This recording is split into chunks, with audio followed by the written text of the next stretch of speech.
everybody, welcome back to Cotto Verde. My name's Annette and today is a super exciting day because I have taken delivery of my David Austin bare root roses, and I have been hankering after these roses for a really long time, but I've waited for the sales so that I can buy them slightly more cheaply because I've got a lot that I need. I thought I'd make this video for two reasons. Firstly, because some people may not have had bare root roses before and maybe you don't know what to do with them or why you would choose a bare root rose rather than one in a pot, and I thought I'd go through that. And then also I thought I'd just tell you which roses I've chosen and where I'm going to put them in the garden and explain a bit more about why I chose those particular roses. So the reason I choose to buy my roses bare root is twofold.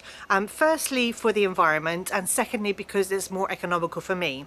So the reason why bare root plants are more environmentally friendly is because the seller, so you know the nursery or plantsman who are selling the product, don't have to deliver those plants in soil or containers. So first of all, you're saving on the plastic containers because a lot of plants still come in plastic, and secondly you're saving on transport costs because you can imagine with, you know, each rose, if it was in a pot, you'd have the pot and the compost to deliver, which, you know, is weight and bulk and therefore takes up more space on a lorry or train or whatever transportation.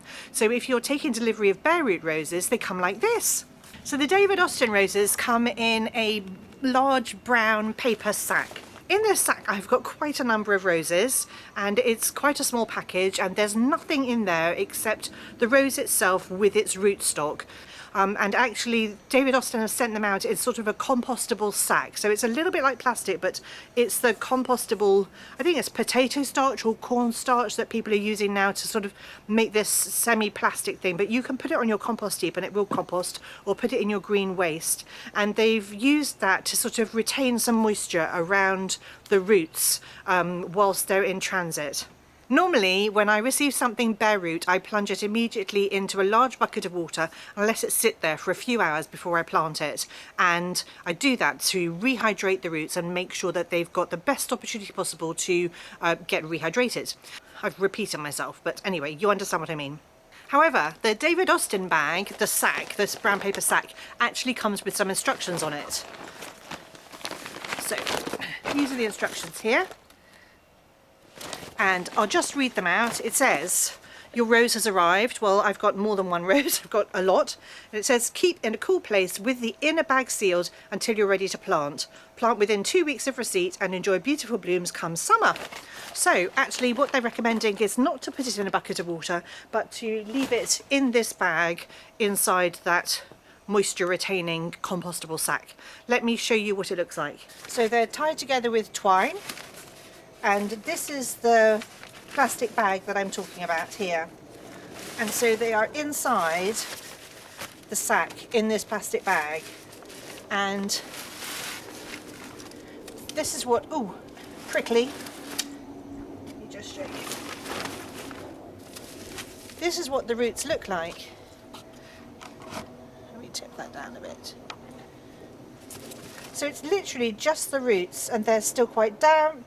They've still got a bit of dirt on them, but not a lot.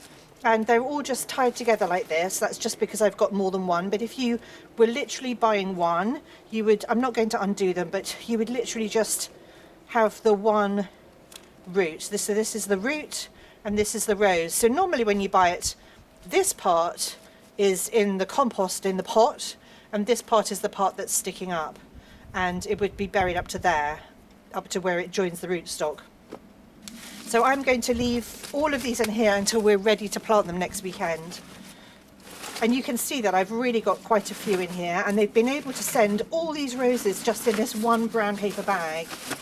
So the reason I'm choosing to buy bare root roses and bare root plants in general is because, the main reason is because it's really good for the environment, but there's a secondary benefit, and that is that they are more economical to buy when they're bare root. And they're more economical because the supplier doesn't have all the costs of having to, you know, give you compost and give you pots and then transport it with all the compost and pots.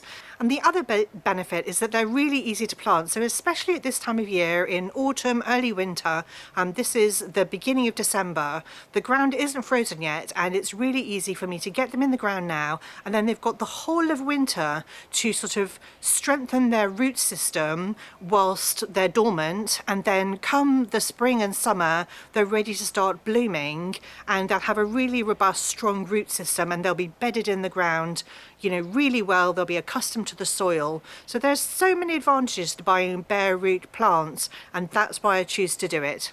If you've got any questions about bare root roses or bare root plants, then just put them in the comments below and I'll get back to you and answer them as best I can. But what I'm going to do now is I'm going to go through the roses that I've chosen and why I've chosen them and where I'm going to put them, and I'll put a picture up on the screen so that you can see what they're going to look like.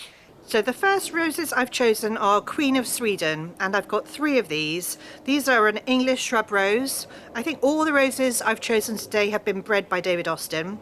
The Queen of Sweden rose is absolutely gorgeous. It grows to 4 foot high by 3 foot wide, and it's this gorgeous sort of soft apricot pink, and it fades to a lovely soft pink. But the best thing about the Queen of Sweden rose is that they're upward facing blooms, so it's really nice to be able to sort of look down on these roses and they're kind of shining up at you. And they're also really good for cutting if you want to bring any roses indoors and make a nice arrangement. But something else that people often do with the Queen of Sweden roses is they make a lovely hedge out of them. I'm not planning to make a hedge, but I have some Queen of Sweden roses at the moment, and they basically have all died. They didn't transplant well, I didn't do a good enough job, and they got diseased, and I don't want to keep those roses anymore. So it's a very sad and expensive mistake, but I'm replacing those Queen of Sweden roses with these new ones. I'm probably going to put them in a different spot just to make sure that the soil is as healthy as possible for them. But I really want Queen of Sweden in my garden, and so that's why I've got 3 more Queen of Sweden. As I said, I waited for the sale so that it was more economical, because this is an expensive mistake. The next rose I've chosen is Boscobel. I've chosen 3, and these grow to 3.5 foot high by 3.5 foot wide. They're another English shrub rose with gorgeous red buds, and they have, again, upward facing blooms that are like a corally pink colour. They're darker than roses that I normally grow in my garden, but they've got a gorgeous myrrh fragrance, and it's stronger than the Queen of Sweden fragrance. So they'll have this lovely waft of scent. And what I'm planning to do is put them on either side of a really large archway that we're going to have on the entrance to our garden from the patio. And this archway is going up in the next week, hopefully. And then we'll plant 1 rose on each side. So they prefer full sun, so I'm going to plant them on the southernmost side of this archway. The next rose I've chosen is the Generous Gardener. This is a lovely English climbing rose. You've probably heard of it. It grows to about 15 foot high, 4.5 meters, and it's got these beautiful pale blooms. They're formed almost like a water lily is how they're described, and they've got a really strong fragrance of old rose and musk and myrrh, and I'm so looking forward to having these roses in my garden.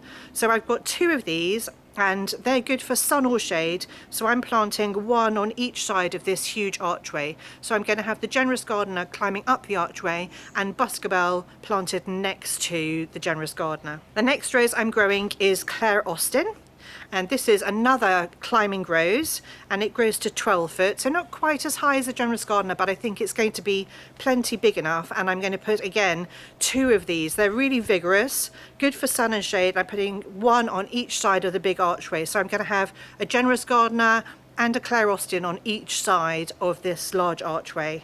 These have got the Claire Austin, another one with a strong myrrh fragrance. So you can imagine walking through this archway, and I'm just going to have scent of roses all around.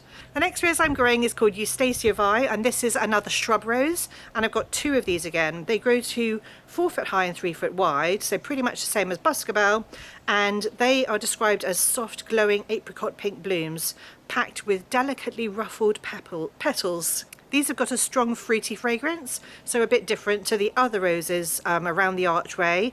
But because these tolerate shade, I'm going to put 1 on each side of the archway on the northern side of the archway. So I'm going to have Boscobel on the southern side and Eustacia Vi on the northern side of the archway. So you can see that in that quite small package I've got quite a lot of roses, and you can imagine if I'd bought that many pots it would have taken up a considerable amount of room and it just wouldn't have been as environmentally friendly or economical, and I know that these plants are going to do really well.